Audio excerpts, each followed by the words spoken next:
Imagine-se em uma sala escura, apenas com a luz suave de uma vela tremulando. É o momento perfeito para uma história que arrepia até os mais céticos. Agora, sente-se, relaxe, mas mantenha os olhos atentos. A história que vou contar é tão real quanto as sombras à sua volta. Sou Marcos, um cara comum, pelo menos à primeira vista. Cresci fascinado pelo desconhecido, sempre em busca de histórias que desafiam a lógica. Esse fascínio era algo que compartilhava com meu grupo de amigos: Júlia, a destemida líder, sempre a primeira a cruzar uma porta enferrujada; Rafael, o cético, que nunca acreditava até ver com seus próprios olhos; e Cláudia, a mais sensata, mas que não resistia à curiosidade coletiva. Nossa paixão era explorar lugares abandonados. Para nós, não era apenas uma aventura, mas uma forma de mergulhar na história esquecida de prédios antigos. Cada parede desgastada, cada objeto deixado para trás contava algo. Porém, nada, absolutamente nada, nos prepararia para a mansão do general. Tudo começou em uma noite chuvosa. Júlia apareceu com um sorriso que misturava empolgação e desafio. "Vocês precisam ver o que eu encontrei", disse, jogando um arquivo empoeirado na mesa. Era sobre uma mansão construída no fim do século XIX por um renomado general da Segunda Guerra Mundial. Segundo a história, o lugar foi abandonado logo após a morte dele, nos anos 50. O motivo? Inúmeros relatos de eventos sobrenaturais começaram a afastar até os mais corajosos. Portas que batiam sozinhas, vozes na escuridão, e o mais bizarro, a figura de um homem de uniforme, vagando pelas janelas. Rafael riu, como sempre.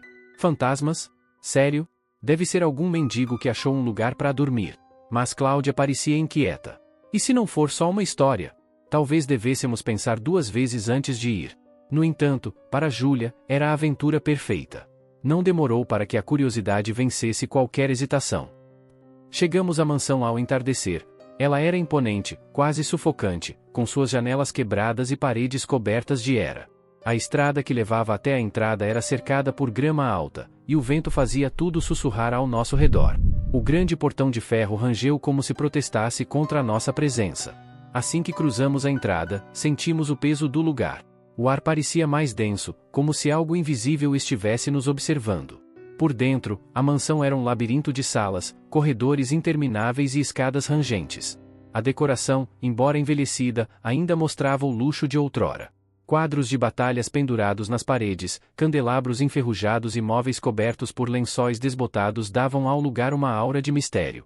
Logo na primeira sala, um som interrompeu nosso silêncio: o miado de um gato. Viramos, e lá estava ele, branco com manchas pretas, surgindo do nada. Ele parecia saudável demais para um lugar tão decadente. Estranhamos, mas sua calma era reconfortante, como se ele fosse um guia. Seguimos explorando. Cada passo parecia ecoar mais alto do que deveria. Em um dos quartos, encontramos um diário. Folheando suas páginas, descobrimos que pertencia ao general. Ele escrevia sobre sua luta contra a solidão após a guerra e algo mais, algo que ele chamava de a presença. "Está sempre aqui, me observando. Não posso fugir dela." Cláudia quis parar. "Isso está errado. É como se ele estivesse falando de algo vivo." Mas Júlia insistiu. Continuamos até encontrarmos a biblioteca. Era gigantesca, com estantes que iam do chão ao teto. Quando Rafael puxou um livro antigo, ouviu-se um estalo. Uma porta secreta se abriu, revelando uma escadaria que descia para o porão. No porão, o ar era gelado e pesado. Paredes úmidas revelavam símbolos que nenhum de nós reconhecia. No centro, uma cadeira coberta de correntes e um baú antigo. Júlia abriu o baú, e dentro havia um uniforme militar, ainda com medalhas brilhantes. De repente, o gato desapareceu. E então, ouvimos passos lentos, ecoando ao redor. Uma voz grave que parecia vir de todas as direções. "Vocês não deveriam estar aqui." As luzes de nossas lanternas começaram a piscar. Quando nos viramos, ele estava lá, um homem em uniforme militar, com o rosto pálido e vazio, como se fosse feito de névoa. Ele levantou a mão, apontando para a porta. Corremos como nunca antes.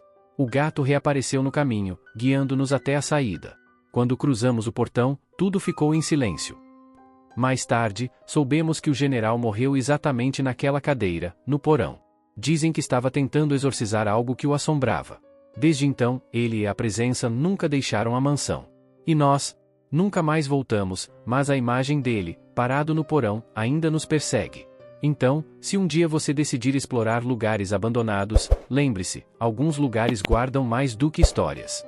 Agora, está escuro aí, não está?